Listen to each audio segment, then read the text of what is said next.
Los Altos is a city proud of its heritage. Located close to some of the premier high-technology companies of Santa Clara County, Los Altos is striving to preserve the best of its past while thoroughly embracing the present. The downtown village and other commercial areas percolate with activity day and evening, while the residential areas seem tranquil, even remote in comparison. Los Altos captures a quality of life that is attractive. I still consider Los Altos probably the most charming community village in all of the United States. No matter where you go, I think you compare it to hometown USA, and we always meet favorably.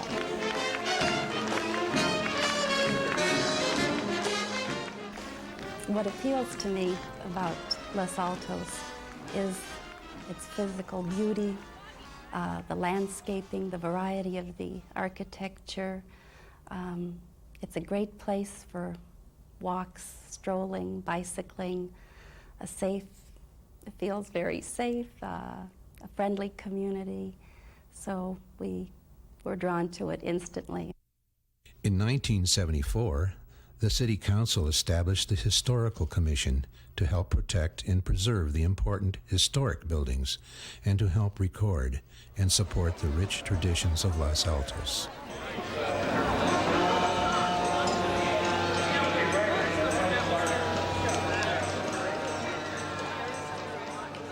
While the modern city of Los Altos had its beginnings in the early years of the century, the first inhabitants were the Ohlone tribes of the Costanoan Indians, who lived in the area as many as 10,000 years ago. The Ohlones occupied the land from San Francisco Bay to the Santa Cruz foothills, living primarily on a diet of acorns from the native oak trees and from trout and salmon fished from the area's plentiful creeks. An archaeological dig in 1971 along Adobe Creek uncovered an Ohlone burial ground and village. So that we know the local First Native peoples were present in our area, and in fact you can still pick up artifacts off the ground in the foothills if you know what to look for, and you can still see grinding rocks if you know where they are. And it's a very muted presence, but nonetheless, it's here. That history is here. Today, the Redwood Grove Nature Preserve Day Camp program enriches children's understanding of the Ohlones and encourages respect for the artifacts that remind us of their way of life. That way of life changed dramatically when Spain began exploring northern California.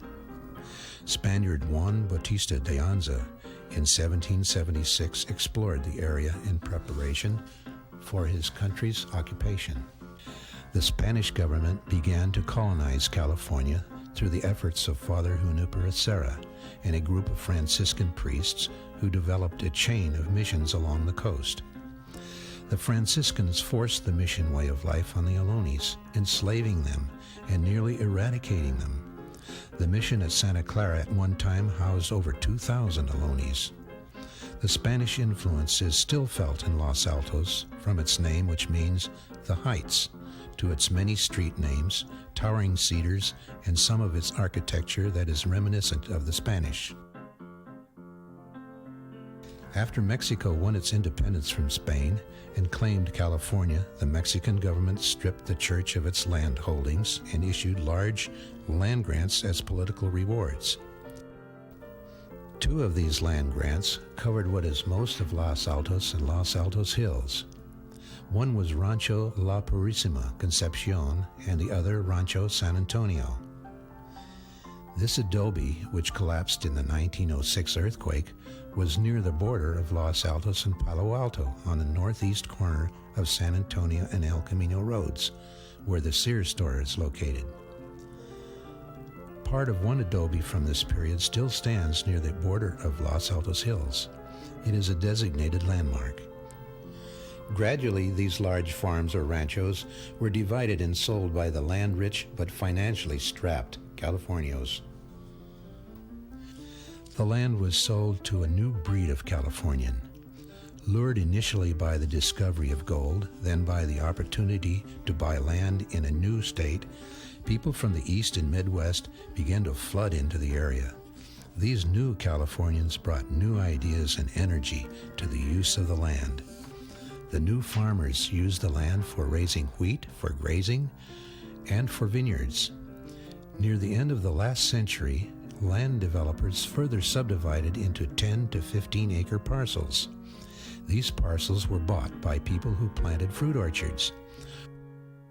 Orchards became successful because of the valley's deep alluvial soil, ideal Mediterranean-type weather, the abundance of underground water, as well as the new discoveries in the fruit drying process and new methods of irrigation.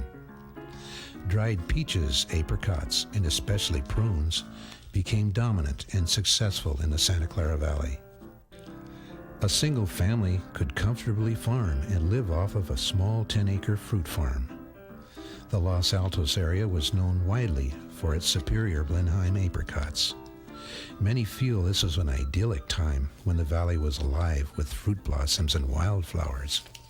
Oh, they were beautiful. Just gorgeous, especially at this time of the year. And then you'd look out the back of our house and you'd see all the blooms. It was just absolutely fantastic. Just beautiful. And the kids learned to work. We cut cots in the summer. That was the way we made a little extra money for our school clothes. And the boys picked the fruit and the girls cut. And that was one of our big jobs every summer. My memory of Los Altos 40 years ago was pretty much of apricot orchards and farmhouses.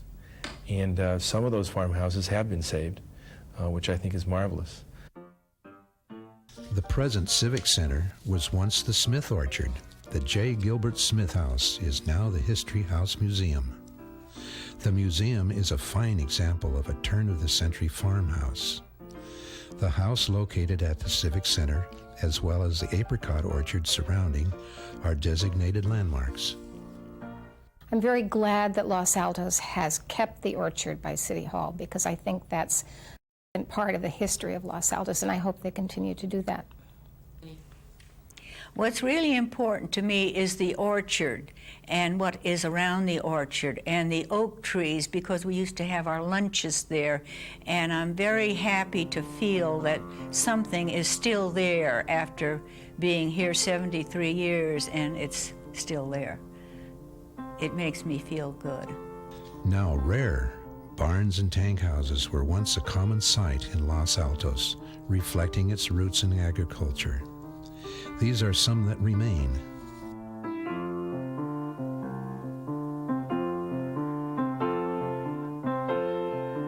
This home in the heart of Los Altos is another important example of an early California farmhouse. It is also a designated city landmark. The present downtown site of Los Altos was owned at one time by Sarah Winchester, widow of the famous Winchester rifle inventor. Winchester sold about 100 acres to the Interurban Electric Railroad in 1906. The land changed hands again until the Altos Land Company, formed by Paul Schaup, acquired some of the land. Schaup, land developer, entrepreneur, and Southern Pacific executive, began to sell lots along the proposed railroad's right-of-way. He and his partners even held a large barbecue in 1907 to encourage buyers to purchase lots. Paul asked my father if he would like to help with the selling of lots. My father, I guess, was pretty successful in selling lots. The commission that he got, however, came not in cash but in lots. And I think he wound up owning something like 14 lots in Los Altos as a result of his sales efforts, and that's why we ultimately built out here, because one of the reasons, we already had those lots. The railroads, both the Interurban, which ran from San Jose to Palo Alto, and the Southern Pacific steam train known as the Suntan Special, played a major role in the development, commerce, and treasured memories of Los Altos. Second-generation Los Altos nursery owner shares, I remember the railroad distinctly. The railroad used to come from south of San Jose, and it used to make one stop in the morning and one stop coming home in the evening. I still remember distinctly the time. It always came in, the train, the Southern Pacific train came in at 20 minutes to 8 in the morning with, I don't know, 5 or 6 cars. Stop for about 5 minutes, pick up the passengers, and drove on to the city. On the return trip, it would come back around 4:15. John and Gertrude Crinkle founded the Black Forest restaurant in 1952. Gertrude Crinkle remembers, the railroad that time came from San Jose, I believe, and we had a railroad station in town. But before they pulled into the station, they blew from far away already the whistle, so we knew they are coming. They came once a week, the engine and one car behind. And then they blew the whistle, and we got ready with a big square table in the beer garden, and it was all shaded by ivy and screened so no flies could come in. And they came in through the back door and sat down, and they had just an enjoyable lunch and talked. And when they were finished, they paid their bill, and the 3 or 4 crew just hopped on the engine and blew the whistle again. And that was just any time, afternoons, whenever, mainly in the summer when it was very hot. That's when they came. It became sort of like a ritual. It was so much fun. the train stopped running in 1958. This train depot, built in 1913, reminds us why Los Altos is on the map. Today it houses an antique store, but much of its original character remains. The train station is a designated Los Altos landmark and is eligible to be placed on the National Register of Historic Places. I'd love to see the railroad station still being preserved, because when we first were in business, I had to drive down to the railroad station and pick up the freight that came into Los Altos, because no trucks were coming into Los Altos in those days. Downtown Los Altos has developed slowly. The first stores reflected the needs of the early community at the time. We went into town in a horse and buggy originally, and I remember the town as very, very small. I think probably only 6 or 7 stores, a wide main street with hitching posts, and the school at the far end.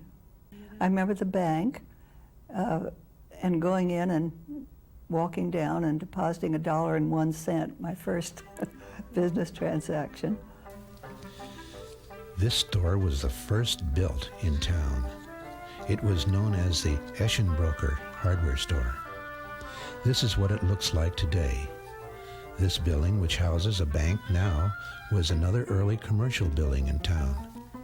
Robinson's grocery store occupied the lower floor. The second story provided space for community and Boy Scout troop meetings, as well as room for all 8 elementary grades. This building on Main Street served as a headquarters of the Altos Land Company. It also housed the post office and the first public library. It was best known for the First National Bank, which was very instrumental in the growth of the small community. These early landmark stores still stand today, modernized somewhat, but still in character of early Los Altos. I believe very strongly that local landmarks, local historical landmarks, should be preserved. In mind, I have some of the older homes in town, including the History House, and especially the business buildings down Main and State Street. I recall having seen photographs of old Main Street, and buildings are still recognizable.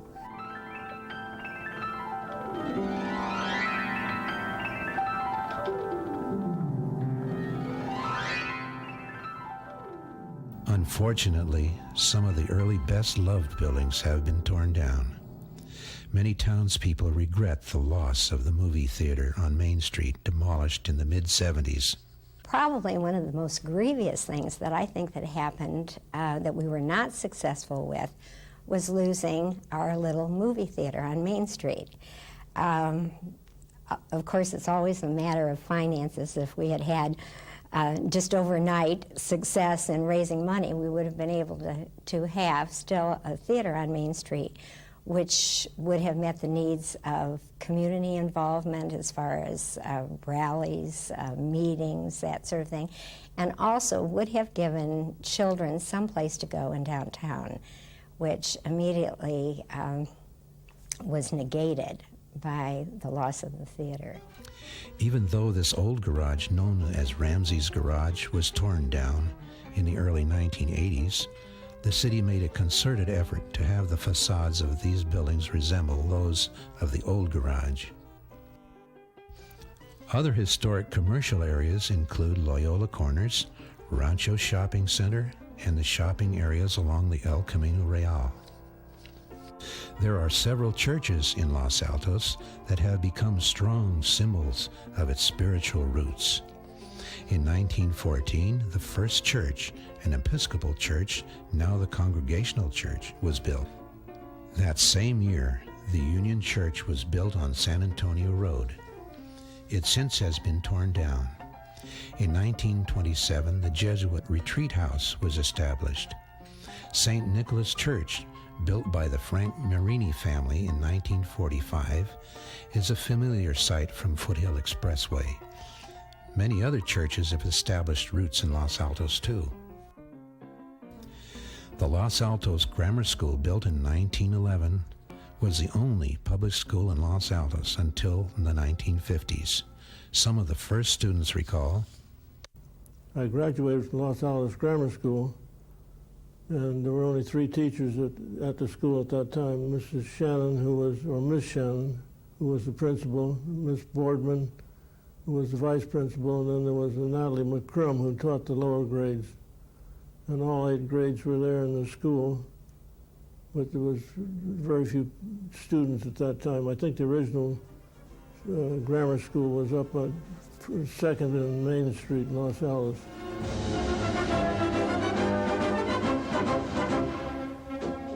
We had a march in each day to Sousa's March, and we had to go up some steps. Well, everything was fine until the children looked at my feet when we were supposed to go in, and they squeaked, and they were giggling at me. That was awful.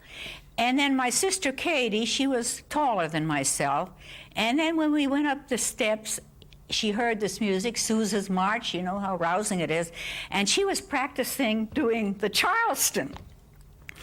And the teacher got mad at her, so she was mad at both of us that day. I attended the Los Altos Grammar School, and it was a small, comfortable school to attend. The principal, when I started there, was Miss Mary Weibel. The next principal was Howard Pease, who was a well-known writer at the time. And then we had Matt Filgen, who was very interested in the Los Altos, and I think he was one of the founders of the Los Altos community players. And the Los Altos Grammar School had a very large, for the area, auditorium. It seated 400 people, and the Los Altos community players used that auditorium and gave many plays there before it finally shut down. The school was torn down in the 1960s because it did not meet earthquake safety standards. Neighborhood schools became the norm in Los Altos starting in the 1950s. Loyola School is a good example of a neighborhood elementary school.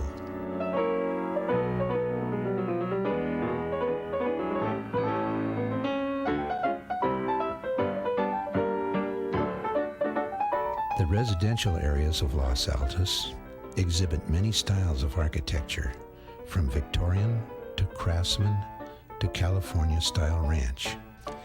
This home, first occupied by Isabel Merriman, sister of Sarah Winchester, circa 1890, is the oldest home in Los Altos. It also served as Chandler's School, a school for young women and later for young men. Recently, it was totally renovated and refurbished, and it has been designated a Los Altos landmark. The University and Orange Avenue area, the oldest neighborhood in town, is an eclectic mix of architectural styles. Some of the homes here were built by wealthy San Franciscans who wanted an escape from the summer's fog. This home is an excellent example of craftsman architecture. It was also the home of Paul Schaup, the town's founder. It is scheduled to become a designated city landmark. This home, built by Frank Marini, is a strong example of the traditional revival architecture of the 1920s. This home is the only known example in Los Altos of the Monterey colonial style. Famed California architect Ernest Coxhead built this home in 1917. An important colonial revival, this home was built for the Emerson family, one of the area's first orchardists. It is also marked for landmark designation. The Los Altos Historical Commission has compiled an inventory of historic properties. The properties included in the inventory must be at least 50 years old to be considered as potential historic landmarks. Most properties on the list will not become landmarks, but are important to a neighborhood's character or streetscape and represent important links to Los Altos history. Others are important because of those who lived or worked there. Still others are important examples of an architect's work or of a particular style of architecture. The Historical Commission has designated several properties in Los Altos, some commercial, some residential, as historic landmarks. Others are slated to be designated. Understandably, building owners, especially homeowners, have questions about what it means to own a potential historic property. These include, if my home is designated, will I be able to add on or alter my home on the exterior? The answer is yes, but the addition or alteration must be approved by the Historical Commission as well as the Planning Commission. If my home is designated, will I be able to alter or remodel the interior of my home? Yes, although maintaining the architectural integrity of the interior and exterior is strongly encouraged. Are there any financial advantages to having my home designated? There may be some advantages if the Mills Act is applied. This is a contract between the homeowner and the city that may lower the rate of taxation on the property. Are there any exceptions to building code and zoning regulations for historic property? Yes. An existing condition, for example, height, preserves the character of a building, so this may be taken into consideration when alterations are being reviewed. The California Historical Building Code and the Department of Interior's standards may be applied. The Historical Commission is very willing to work with building contractors and homeowners to achieve the best result for their historic property. The National Register program uses 3 key concepts to select eligible properties: historic significance, integrity, and context. The way in which we can most easily relate to the past is by seeing the evidence of the past and artifacts of the past. Buildings are part of the landscape by which we relate to the past, and it's very important to identify what we have in a community and to tag it so that it's safe from being developed or moved away or torn down, and to make our young people aware of those buildings in our community which signal that there was another way of life that these buildings represent, and that they are part of our history, and they should be respected by the young people coming up. As the buildings which the young people represent will be respected, we hope, by generations coming down the line. But all these landmarks are important because I think all people need roots, and people are coming into Los Altos that maybe have been in 4 or 5 other cities, but those children And those people definitely come here and want to feel a sense of purposefulness. And I think as they come in and see that there is a history to this town that has been maintained that people are proud of, they feel a connection. And often, many of our kids come and seem rather rootless. And by being members of this community, these kids actually establish a sense of place. And I think that's important, especially for children. Los Altos recognizes that sense of place and the importance of preserving those traditions so unique to its development. I love that little Los Altos Kiwanis Pet Parade. It's a very low-key parade, and it goes on about 3/4 of an hour, and that's it. Wallace Stegner said, "Local history may be the best history because it is the record of human living in all its many complexities, personal, political, economic, and religious. The sense of place is very strong. Los Altans agree." Preservation is important because it helps save that thread of human existence.